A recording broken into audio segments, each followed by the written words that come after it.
각 가정에서 새벽 예배로 함께하고 계신 성도님들을 사랑하고 축복합니다. 제가 잠시 기도하겠습니다.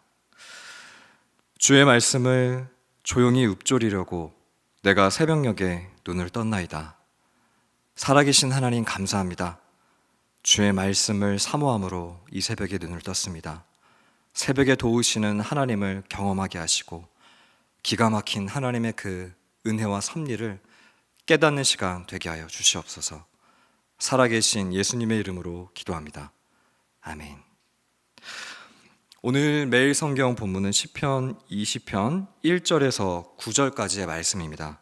오늘 말씀을 나눌 때에는 시편 20편 7절의 말씀을 함께 읽도록 하겠습니다. 함께 읽겠습니다. 어떤 사람은 병거, 어떤 사람은 말을 의지하나 우리는 여호와 우리 하나님의 이름을 자랑하리로다. 아멘.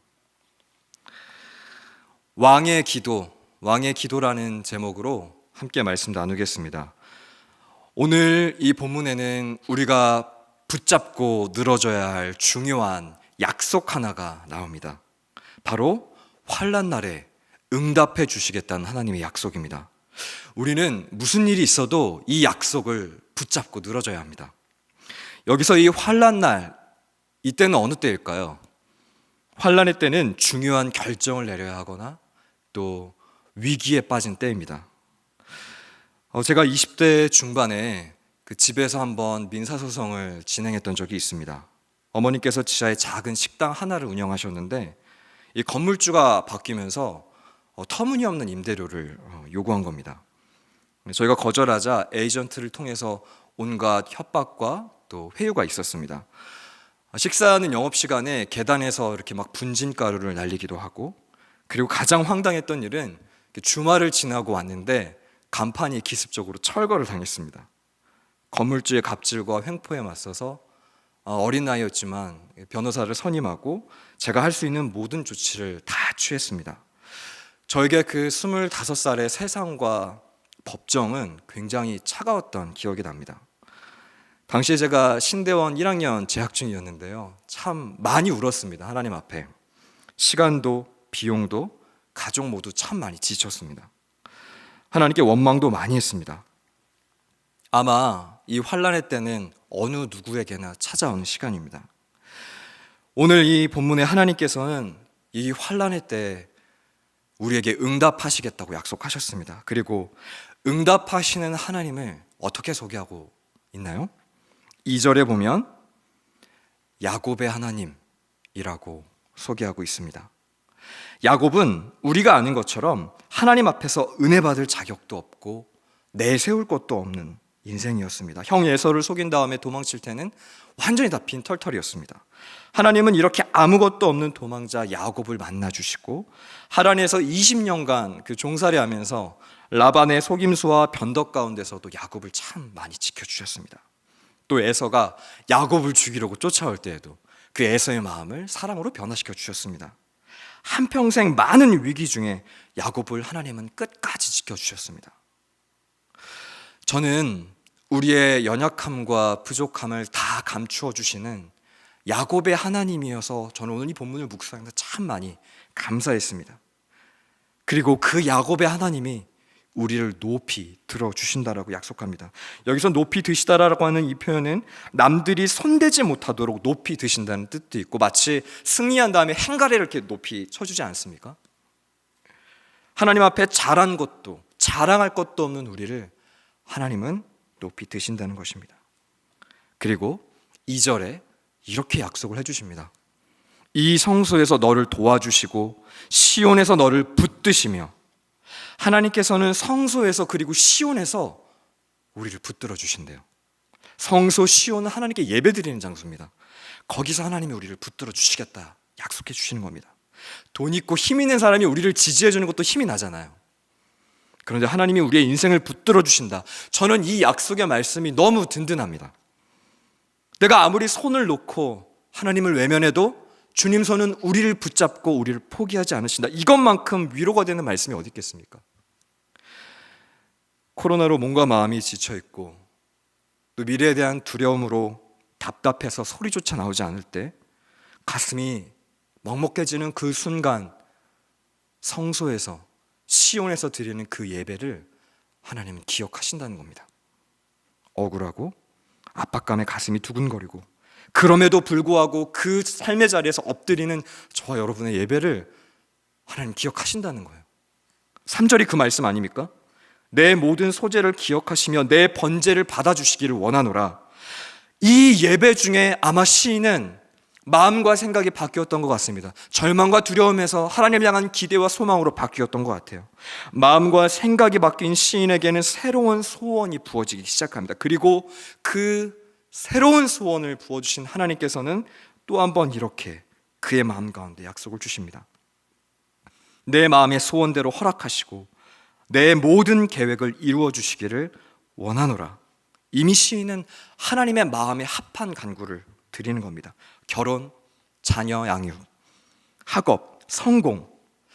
사실 내가 원하는 것들은 내 욕심에서 비롯된 것들이 얼마나 많습니까? 그래서 하나님은 우리를 환난 가운데 때론 던지셔서 우리의 기대와 소망을 다 깨뜨리십니다.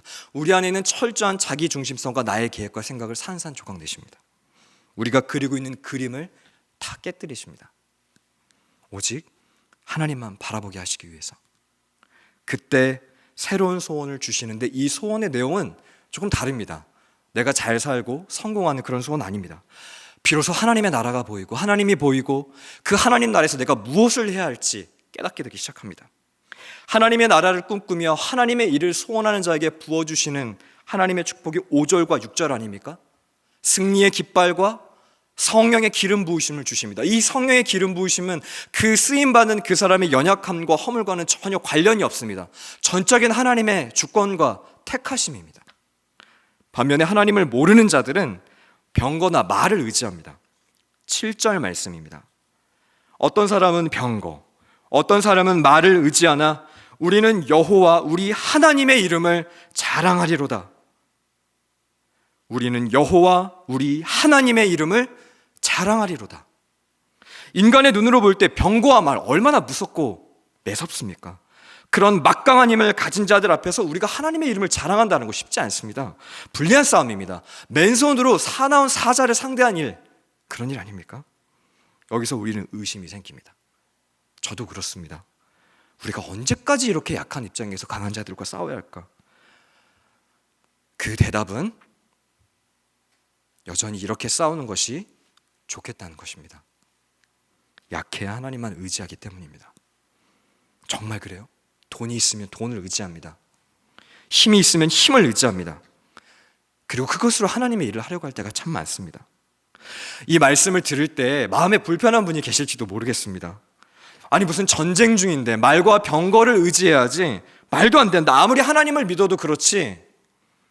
전쟁은 군사가 있어야 되고 말과 병거가 있어야 되지 않습니까? 우리 보고 죽으라는 거 아닌가? 세상을 이렇게 살아가는 게 정말 가능합니까? 우리는 이 말과 병거냐 하나님의 이름이냐라고 하니 믿음의 싸움을 지속합니다. 은행 잔고가 걱정입니다. 생활비가 걱정이고요. 고지서, 밀려드는 일들, 이자, 아이들 학원비, 우리의 마음속에는 여전히 두려움과 생활의 염려가 너무 많습니다. 하지만 하나님을 믿는다는 게 뭘까요? 오늘 본문은 다윗이 전쟁에 나가기 직전에 기록한 시입니다. 물론 군사에 있었습니다. 그러나 다윗이 진짜 믿은 것은 말과 병거가 아니었습니다. 결국 이 전쟁의 승패는 하나님께 달려있음을 구했던 것입니다. 우리는 사실 다 지나놓고 보면 은혜였던 것이 참 많습니다. 죽을 만큼 힘들었지만 죽지는 않았습니다. 어떻게 살까? 어떻게 해결할까? 참 많이 고민했지만 또 해결해 주셨습니다. 경제적인 위기가 오고 몸이 무너지는 상황이 와도 정말 하나님의 살아계심이 우리의 영혼에 믿어진다면 오늘 이 다윗처럼 우리도 고백할 수 있습니다. 제가 처음에 말씀드렸던 이 집안의 소송을 경험하면서 하나님을 참 많이 의지했습니다. 아니 하나님밖에는 사실 의지할 대상이 없었습니다. 억울함과 원통함 풀어달라고 정말 많이 기도했습니다. 제가 참 좋아하는 작가인 C.S. 루이스는 이렇게 얘기했습니다. 고난은 하나님의 확성기다. 이해되지 않았던 말이요. 그 시간을 통과하면서 제 마음 깊이 남았습니다. 고난은 하나님의 확성기다. 혹시 돈, 사람, 건강 믿고 살았는데 고난 속에 이것이 아무것도 아니었구나 깨달아지는 순간이 찾아온다면 이제는 하나님을 찾을 때입니다. 여전히 하나님 앞에 문제가 해결되기만을 구하고 상황이 변하기만을 구하고 계시지 않습니까? 당시 소송이 한 2년 정도 지나고 제 머릿속에도 저희 가정 속에도 다 이제 잊혀져 갈 무렵에 한 통의 제가 전화를 받았습니다. 저희 가게 일이 8시 한 뉴스에, 공중파 뉴스에 나왔다는 겁니다. 알고 보니까 국내 유명 재벌 기업 3세 건물주의 그 갑질 중에 하나가 저희 가게였던 거예요. 언론의 주목을 받으면서 다시 사과를 받고 보상을 받았습니다. 당시 생각해보면 사실상 이기기 힘든 재판을 진행했던 겁니다. 당시에는 이렇게 억울한 일을 당하는데 어느 누가 봐도 이것은 억울한 일인데 하나님은 왜 침묵하실까? 하나님께서는 그때의 눈물과 아픔을 다 기억하시고 공의의 삶으로 저와 저희 가정을 이끌어 가셨습니다. 그때 참 많이 배웠습니다. 제가 아무리 이해할 수 없는 고난과 고통이 와도 하나님 원망하거나 하나님께 억울하다고 투정 부리지 않겠다 제 마음에 깊이 다짐했어요. 그리고 그분의 살아계심과 신실하심을 구해야겠다. 오늘 하루 이 말씀을 붙들고 살아가시는 성도님들이 되시기를 축원합니다. 1절과 2절의 말씀입니다. 환난 날에 여호와께서 내게 응답하시겠고 야곱의 하나님의 이름이 너를 높이 드시며 성소에서 너를 도와주시고 시온에서 너를 붙드시며. 제가 당시에 참 힘들 때 하나님 붙잡고 기도실에서 참 많이 불렀던 찬양입니다. 우리 함께 찬송가 280장 천부여 의지 없어서 함께 고백할 때 하나님 저의 소리에 응답해 주십시오. 주님을 믿고 말과 병거는 없지만 하나님의 이름을 구합니다. 저의 억울함과 원통함을 아시는 주님, 주께서 내 마음 가운데 이 시간 찾아와 달라고 우리 함께 찬양합니다. 천부여 의지 없어서.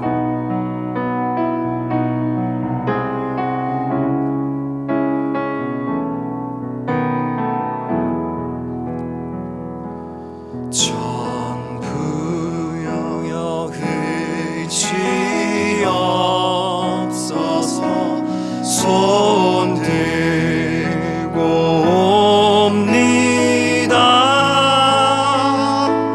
주 나를 외면하시면 나 어디 가리까. 내 죄를 씻기 위하여 피 흘려 주시니 곧 되게 하는 마음으로 주 앞에 옵니다. 전부터 계신 주께서 전부터 계신 주께서 영축을 죄인을 보혈로 구해 주시니 그 사랑 없네. 내 죄를 씻기 위하여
하나님, 환난 날에 응답하시겠다는 주님의 말씀을 붙잡고 살아가게 하여 주시옵소서.